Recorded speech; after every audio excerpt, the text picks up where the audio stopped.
Hello everybody, my name is Nate Crowley. Today we're going to be talking about some tips and tricks for your new puppy, whether that's you're trying to convince somebody or maybe you're thinking about it or you just got a new dog. So let's get started. This is what everyone thinks of when they think of getting a dog, really cute puppy and their cute little puppy faces. I've yet to meet a ugly puppy. So here's a picture of my dog. His name is Moose. He's a Labradoodle, and there's just some things that I've learned over the past couple months while we've had a puppy that I'd like to share with you today. I hope that after I share my thoughts and my presentation today that you'll have a little bit better perspective on whether you should or shouldn't get a dog today. So first off, with everything that we're going to talk about today is consistency. No matter what it is, the things that we're going to go over today is potty training, kennel training, some obedience, and how to exercise with your puppy. No matter what it is in those things that you stay consistent, it helps the dog. They're creatures of habit, and so as you consistently work on each of those things, then you'll be able to help your puppy grow and to be better than they were a week before. And it is very, very rewarding once you've seen your puppy grow, both physically, because I promise you'll see your dog grow physically, as well as mentally and their obedience and any other type of training that you're doing with your dog. So the first thing is potty training. Now I think this is the thing that most people are scared about when they're getting a dog. They don't want their dog to pee and poo all over their carpet. And so that is a big deal. And there's some things that we've learned that as you go through training them. So one of the things that lots of people do that we even tried is a bell training, is what I've heard it referred to as. You hang just a little Christmas bell or any type of bell, like by a string or a shoelace from your door, like your back door where you want your dog to go out. And then you can teach them to walk up to it, hit it when they need to go to the bathroom and walk outside. And so there's the way to start with that with your puppy can get pretty complex. For example, me and my wife, we live in a basement apartment, and so it's kind of hard because we don't have a back door right next to where he goes out. And so we tried doing it at the bottom of the stairs, and he never really caught on. And so bell training wasn't for us, but what we did do is we consistently took him out every hour to half hour, even sometimes, when he needed to go to the bathroom. He or she, your puppy, will do things that are a tell sign that they are about to go to the bathroom. And so they'll sniff around on the carpet, and you got to be able to be aware of those things and whatever their pre-bathroom signs are. And you got to take them out right when you see those. Now, there are going to be accidents. And so one of the things that I think of old that they taught owners to do was to take the dog and stick their nose in the accident and get right in their face and tell them to not do it and tell them no, no, no. That actually just creates like trauma and bad behavior later for your dog. So don't do that. I promise they will have an accident in the house at some point, and more than once, I'm sure. And when that happens, you let them know that they did like a wrong thing by telling them, but you got to look them in the eyes and let them know that you're the dominant figure in the household and that this is your house, not their house. And then you take them out immediately. And if you catch them in the act of going to the bathroom, scoop them up as they're going to the bathroom. I know it seems really awkward and hard, but as you scoop them up, you can walk them outside and let them finish. And then they don't like that as much as you don't like it. And they'll understand, oh, I'm not supposed to go to the bathroom in the house.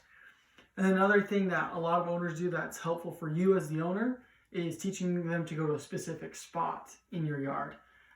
You go out there and you can just stand there, and you will be faster than your puppy, I promise, even though they can be pretty fast. And you put them in a corner or wherever you want them to go to the bathroom, and you just tell them to go potty. Say that word over and over again. And as soon as they go potty, cheer them on. You're their biggest cheerleader, and be excited for them and let them know they did a good job. And especially early on, even having some training treats with you, and feed it to your dog as they go to the bathroom while they go outside. So those are just some of the things that I've learned while potty training my dog, is that you got to accept that there's going to be accidents in your house, and you also got to be consistent on how often you take them out and how you take them out so that they get that flow of things and understand, okay, yep, this is when I'm supposed to go to the bathroom, I'm going to go. And as you do that, their bladders will get bigger, and you don't have to take them out every 10 minutes, and they'll be able to figure out, hey, I need to go to the bathroom. They'll tell you, you got to watch for those signs, and you can take them out. Next is kennel training. So you don't have to have your dog kennel trained in the sense that when they go to sleep at night, that they go into their kennel to sleep. I found it very beneficial for me and my wife because we want to go to sleep too. And even when my dog is really rambunctious and still really energetic, but when it comes to 10:30 p.m. at night, we know that he's going to bed, and he knows it too. And he gets on that schedule of, yep, I'm going to bed right now. So as you do that, it's the same thing as potty training. As you consistently just get them to bed on time, they'll be able to recognize, oh, it's time to sleep, and I'm going in there. So something that some owners do is they use it as a punishment. So, for example, if they were to have an accident in the house, or if they were to chew on something, or to do whatever else that you're not pleased with, they'll take their dog and put him in their kennel. While that does work for the behavior that you don't want them to do because they don't want to go in their kennel, it'll make it really, really hard for them to want to go to sleep at night, and they won't want to go in their kennel at night, and that'll just make it so that they don't ever sleep in their kennel. They'll just whine and bark and go to the bathroom in their kennel. They'll do whatever they need to do so that they don't go in their kennel because they'll feel like they're in trouble. So don't use that as a source of punishment. In fact, if you have a kennel and you want them to be familiar with it and not just sleep in it during the night, but they can go in there whenever, make it really familiar for them. So play around it as they're a puppy, put a treat in the kennel, let them come in and out of the kennel, and reward them when they go in there by their own doing. Those are things that will help them feel comfortable, like it's their space. They'll know that it's theirs, and they're not in trouble when they go in there, and that it's just somewhere where they want to be. As well as something that a small trick that I learned is putting a blanket over the kennel. And so at nighttime, if they're having a hard time going to sleep, putting a blanket over the top kind of makes them feel cozy, kind of like a den, and they'll be able to have a little bit more of their homey space as opposed to a metal or plastic cage that they feel like they're going into. So next is also a big one, which is obedience. And whether that's biting, barking, or jumping up on somebody, or playing nice with other dogs, other people, those are all those obedience things that are a big deal. And there's a lot of different types of tricks that you can teach your dog, whether that's like go to your spot or whatever, or even sit and stay. Those are all things that will help your dog with obedience overall, that they'll know that you're alpha and that you're in charge. But the most important thing is that they trust you and you trust them. So one of the things is that a dog will challenge you to be the alpha of the pack. From day one, they will challenge you. And so some things that you can do to not aggressively or to torture your dog or force them, succumb them into being your puppy is, for example, if you're on a walk and your dog is jumping into the street or going to another dog or going somewhere you don't want them to go, tug on the leash, tell them to sit or to heel, and you wait. And you just wait until you keep going on your walk, and then you'll keep going. And that teaches them that, like, they're not the one going on the walk. Like, you're going on a walk, and they're coming with you. And so that's something that you can teach them as well. As far as them jumping up on you, don't back up. As you back up on them, then it feels like they're either starting to play or that they're in charge. But if they jump up on you, then you can take a couple steps forward and knock them off you. And that'll make them realize, oh, I don't like that. I feel unbalanced, and they don't want to do that. And then the other thing as far as barking and biting, something that is just simple is you just bop them on the nose. Dogs have really, really sensitive noses. And so as you bop them on the nose and tell them no, they'll be like, oh, don't want to do that. And so I think it's pretty inevitable your dog's going to bark at some point in some sort of way, either at something or when they get excited. And as you bop them on the nose as much as you can and tell them no, like no bark, then they'll start to figure out that they're not supposed to. Dogs use it, though, as communication. And so sometimes you got to listen to it. They're going to bark. And sometimes it's a good thing that they're barking at you. It could be a sign of danger. It could be, someone's here or anything like that they need to bark. So don't be too upset with them that they're barking. And then as far as biting, don't let them, like dogs love to nip, especially puppies. They'll just nip on you, and it doesn't hurt super bad, but you know that it can later. Just make sure that you don't let them do it. Close their snout, or something I do is I press on my dog's tongue. He doesn't like it. He thinks, oh, that's really uncomfortable for my tongue, and since then he stopped. And so as you do that, then they won't bite on you as much. So just making sure, once again, consistency. Just don't give up on your puppy, because as you don't give up, then they'll start to realize that you are alpha, you're important, and that you're leading the pack.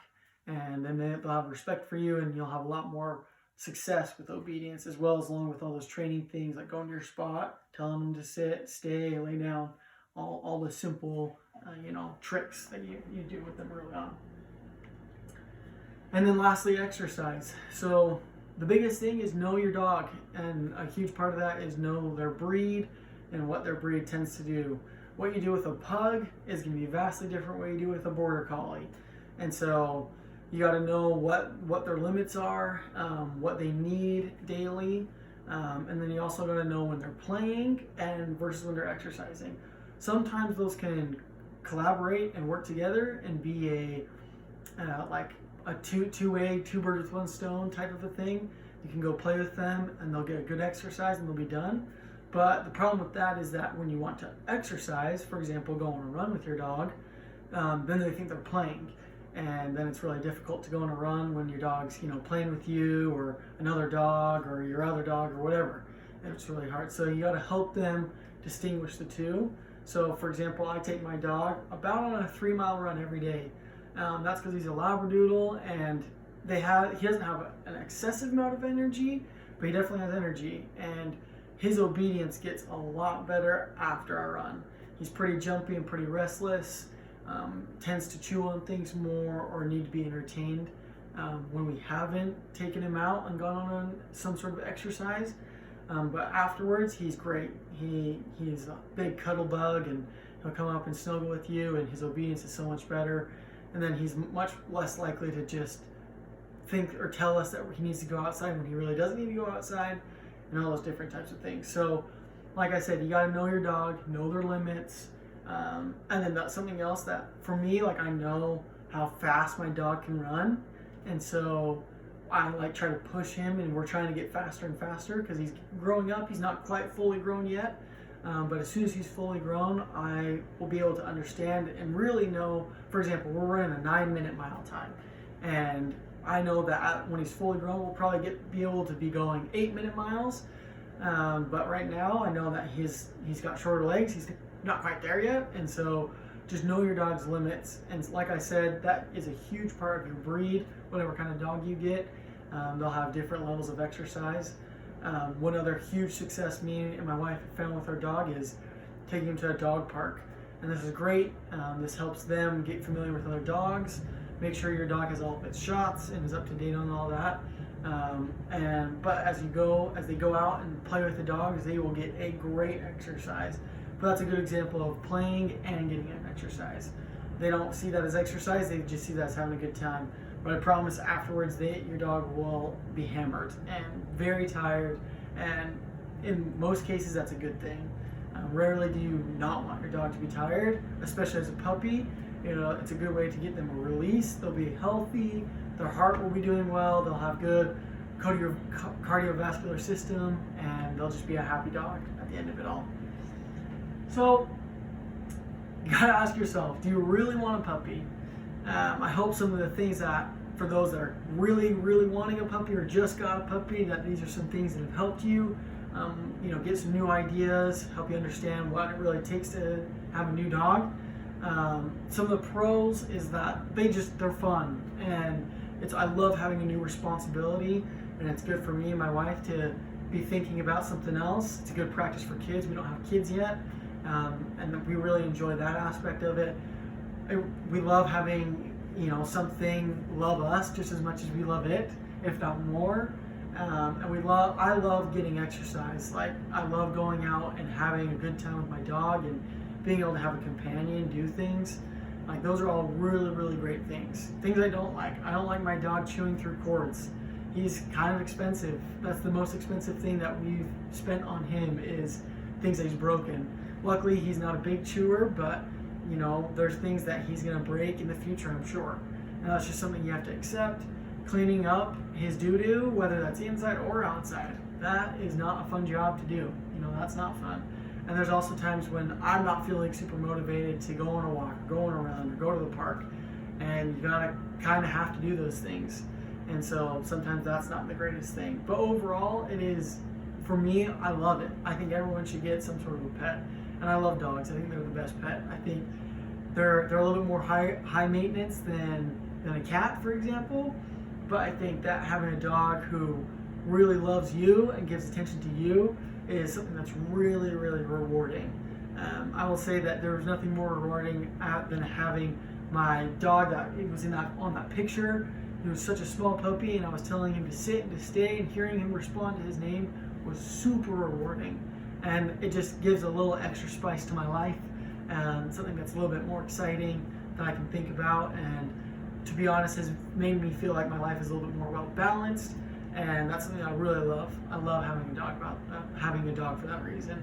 But like I said, there's definitely cons.